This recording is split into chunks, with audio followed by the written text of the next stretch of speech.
여러분 안녕하십니까? 권순할입니다. 광주광역시가 선정하는 이른바 5.18 민주화운동 유공자 중 상당수가 실제로 5.18과는 무관하다고 단독 보도한 스카이데일리가 언론계, 문화예술계, 정치계에 이어 교육계의 5.18 가짜 유공자 실태를 추가로 폭로했습니다. 대학 교수와 초, 중, 고 교사 등 교육계 인사 5.18 유공자 중 82.2%가 광주 5.18과 무관한데도 유공자로 지정돼 각종 특혜를 받고 있는 가짜로 추정되는 5.18 유공자라는 내용입니다. 스카이데일리는 5.18 유공자 명단을 분석한 결과 전체 유공자 중 교육계 인사는 총 309명이 등재되어 있는 것으로 확인됐다며 이는 310명인 정치계 다음으로 많은 수치라고 밝혔습니다. 5.18 유공자로 등록된 교육계 인사 309명 중 55명은 실제로 공적이나 피해 내역이 일부 확인됐습니다. 이 중에는 5.18 당시 민주화운동을 하다 교수나 교사직에서 해직된 20명과 부상당한 16명, 군사법원에 회부된 15명, 시민군으로 직접 참여한 2명, 그리고 계엄군에 의해 사망한 2명 등 모두 55명입니다. 하지만 이들 55명을 제외한 나머지 254명, 즉 전체 교육계의 5.18 유공자의 82.2%는 5.18과 연관된 공적이나 피해 사실이 전혀 없는 것으로 확인됐다고 합니다. 가짜 유공자로 추정되는 이들을 직업별로 보면 전현직 대학 교수가 171명으로 67.3%나 됩니다. 특히 교수 중에는 전현직 대학 총장이 15명, 부총장이 3명이나 포함되어 있었습니다. 5.18 가짜 유공자로 추정되는 교수 9명 중 1명꼴로 대학 총장을 역임했다는 의미입니다. 가짜 유공자로 추정되는 교육계 인사 중에는 초, 중, 고교 교사가 59명으로 대학 교수 다음으로 많았습니다. 또 전 교육부 차관을 포함해서 교육감과 교육장, 장학사 등 교육 관련 공무원이 10명, 각종 학술단체 관련 인사가 8명, 학원 운영 등 기타 교육계 인사가 6명으로 확인됐습니다. 보도에 따르면 광주 지역 대학 교수던 김모 씨는 5.18이 일어나기 6년 전인 1974년 유신체제와 긴급조치를 반대하기 위해 민청학년을 결성하고 대학 총책을 맡았다는 이유로 5.18 유공자가 됐습니다. 또 대학 교수던 김모 씨, 또 역시 대학 교수이던 김모 씨는 1978년 6월 박정희 정권의 비민주적 교육 현실을 비판하고 교육자의 올바른 자세 확립을 다짐하는 내용으로 소위 우리의 교육지표 선언에 서명하고 발표하다 해직돼 유공자가 됐습니다. 남모 씨는 전북 지역의 교수로 재직하던 당시 유신체제 반대 성명서를 여러 차례 발표하고 삭발시위 등에 참여했다가 1976년 2월에 해직됐는데 5.18 유공자가 됐습니다.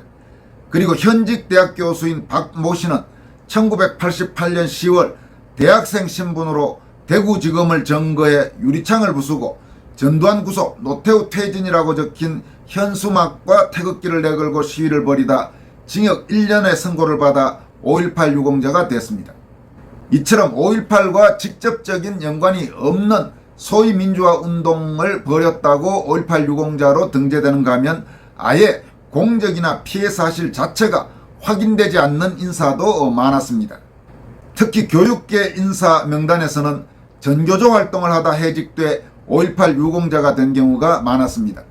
가짜 유공자로 추정되는 초중고교 교사 59명 중 절반 이상이 전교조 활동을 하다 해직돼서나 5.18 유공자 명단에 버젓이 등재되어 있어서 논란이 적지 않을 것으로 보입니다. 이들은 대부분 소위 민주화 명예라는 이름으로 5.18 유공자 명단에 포함됐습니다. 소위 민주화 명예란 5.18과는 직접적으로 연관이 없지만 대한민국 민주화에 기여했다는 이유로 5.18 유공자로 인정해 주는 것입니다. 그런데 이들이 말하는 민주화란 것은 압도적 다수가 좌익 민주화, 그러니까 극단적으로 말하면 공산주의 활동에 가까운 그런 활동을 한 사람들도 상당 부분 포함되어 있다고 해서 더 큰 문제가 되고 있는 것입니다. 대한민국의 자유민주주의 회복을 위한 민주화 운동이라면 당연히 존중받아야 되지만 아무리 권위주의 정권에 한 거였다고 하더라도 그 목적이 공산화 운동, 심지어 북한 공산 정권과 맥을 같이 하는 그런 식의 좌익 운동을 했는데 그것이 민주화 운동으로 대한민국의 유공자가 된다는 것은 분명히 뭔가 심각한 문제가 있습니다. 최근에 민주화 운동과 관련된 유공자 문제가 다시 논란이 불거지고 있습니다만은 이는 5.18뿐만 아니라 소위 다른 형태의 이른바 민주화 운동 유공자 중에도 상당히 심각한 문제가 곳곳에서 드러나고 있습니다. 극단적인 극좌 운동, 또 공산주의 운동을 했는데도 그런 사람들이 민주화 운동가가 되고 그런 사람들이 민주화 운동을 했다는 이유로 국가로부터 우리 국민 세금으로부터 여러 형태의 특혜를 받는다면 그게 제대로 된 나라인지 한번 곰곰이 생각해 볼 필요가 있습니다. 광주 지역 일선 교사로 근무하던 임모 씨는 전교조 활동을 하다가 1989년 8월 해직됐다는 이유로 5.18 유공자가 됐습니다. 서울의 고등학교 교사던 박모 씨는 1989년 6월 전교조 학교 분해를 결성하고 전교조 서울지부 결성대회에 참가해 해직됐다는 이유로 5.18 유공자가 됐습니다. 또 대전지역에서 여중교사를 했던 김모 씨는 1989년 2월 교사협의회 창립대회에 발기인으로 참여하고 1989년 5월 전교조 대전지부 회원으로 활동하다 해직돼 5.18 유공자가 됐습니다. 이와 관련해 5.18 당시 전남도청 시민군 상황실장을 맡았던 박남선 5.18 기동타격대 상임고문은 5.18 현장에 있지도 않았던 사람들이 느닷없이 5.18 유공자로 둔갑하는 것 자체가 어이없는 일이라고 비판했습니다. 이어서 소개해드릴 내용은 문재인 정권 출범 후 좌익 세력의 방송 장악 과정에서 저항하다 KBS 이사에서 강제 해임됐던 강규영 명지대 교수, 문재인을 상대로 해임 무효 소송을 벌여서 최종 승소하기도 했던 강규영 교수가 최근 중앙일보에 기고한 내로남불 언론노조가 장악한 공영방송 수술해야라는 제목의 칼럼입니다. 강규영 교수는 이 칼럼에서 현재 좌익 세력이 장악한 한국의 소위 공영방송 문제점을 신랄하게 질타하고 있습니다. 강 교수는 칼럼에서 먼저 문재인 정부가 들어서자마자 집권 더불어민주당의 소위 방송 장악 문건이 발견돼 큰 무리를 빚었다. 민주당은 관련성을 부인했지만 현실은 문건의 시나리오대로 이루어졌다. 언론 노조원들은 대학 교수나 대형 로펌 공동대표 등 괴롭히기 쉬운 상대만 골랐다. KBS 이사였던 필자가 재직하는 학교에 시도 때도 없이 쳐들어와 시위하고 괴롭히고 협박했다. 필자가 KBS 이사회에 참석하는데 언론 노조원 수십 명이 달려들어 필자가 부상을 입기도 했다. 동영상으로 당시의 현장을 생생히 볼 수 있다라고 시작했습니다. 이어서 2017년 12월 27일 방송통신위원회에서 열린 필자의 해임 청문회도 황당하기 짝이 없다. 청문 주재인인 김경건 고려대 명예교수는 우리 이사님은 왜 나만 찍어서 그러느냐, 왜 나만, 교수니까 그런 거죠.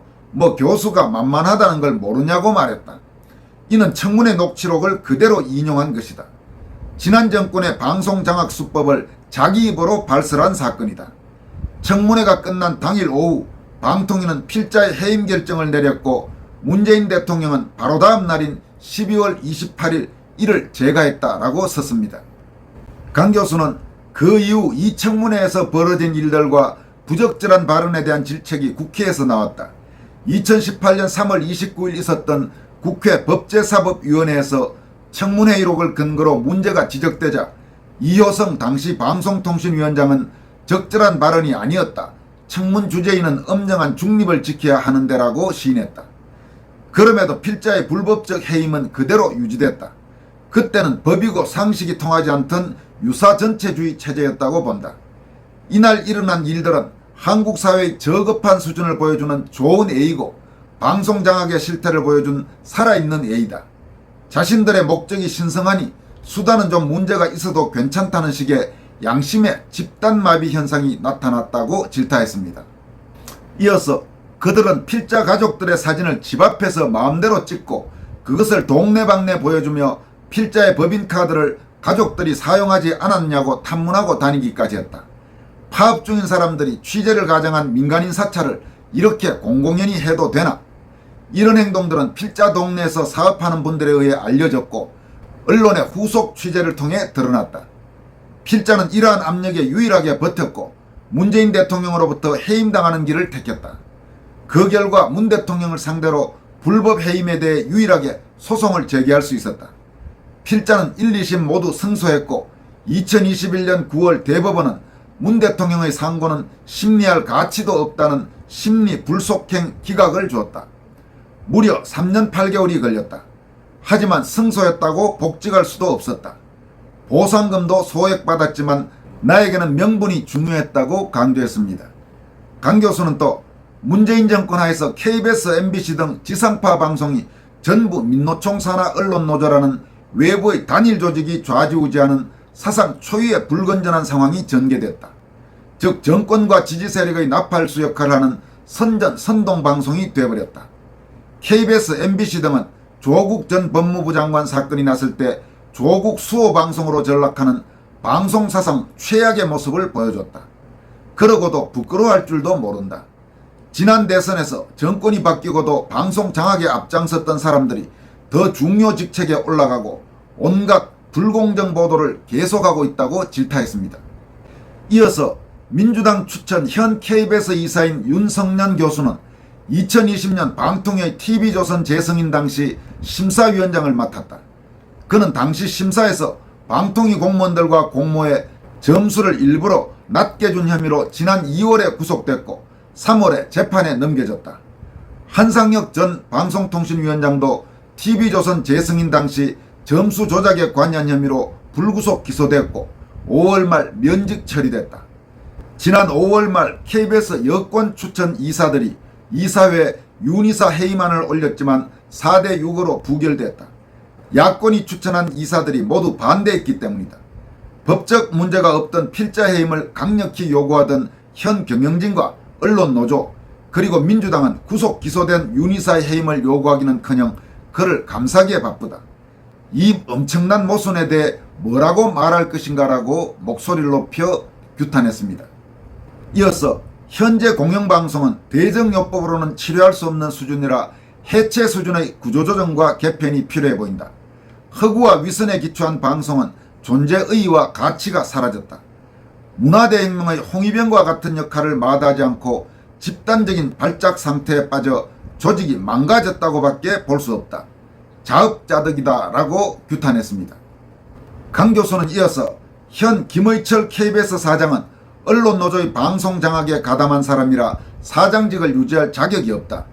문재인 정부에서 임명된 양성동 전 KBS 사장 시절 회사 내부 숙청위원회 격인 진실과 미래위원회가 설치됐는데 양 전 사장은 이를 만들면서 근로기준법을 위반한 혐의로 벌금 300만 원을 선고받았다. 진미 규정에 인사조치나 징계 등 근로자에게 불이익을 주는 조항을 두면서 근로자 과반 혹은 과반 노조의 동의를 받지 않았기 때문이다. KBS 이사회에서 진미 규정 통과를 강력하게 주장했던 권태선 이사는 MBC의 대주주인 방송문화진흥회 이사장으로 영전했다. 그는 방송 언론계에 있을 자격이 없다. 진실과 미래위원장이었던 정필모 당시 KBS 부사장은 현재 민주당의 비례대표 국회의원이고 김의철 사장, 김덕재 부사장은 당시 이 위원회 위원으로 활동했다.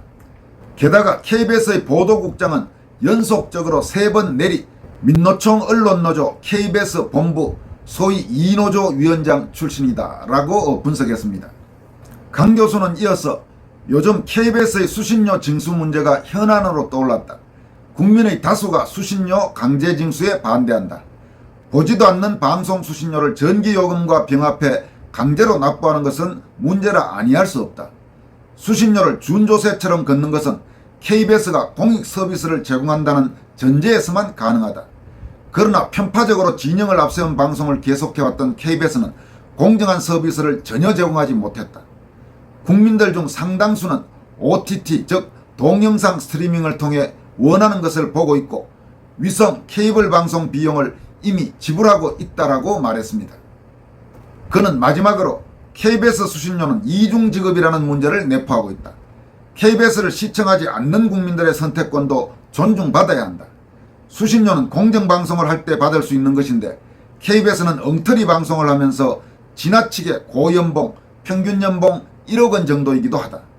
KBS는 총 예산의 45% 정도인 약 7천억 원에 달하는 수신료를 받으며 편하게 살았다. 그런데도 현경영진 체제에서 적자를 냈다. 2023년 1분기 적자만 425억 원이다. 적자는 고스란히 국민 세금으로 벌충해야 한다. 국민들이 이런 문제들을 다 부담하는 것도 상식적이지 않다. 수신료는 분리징수를 해야 하고 KBS는 구조적으로 재조직해야 하며 MBC는 민영화도 고려해봐야 할 것이다 라고 칼럼을 마무리했습니다.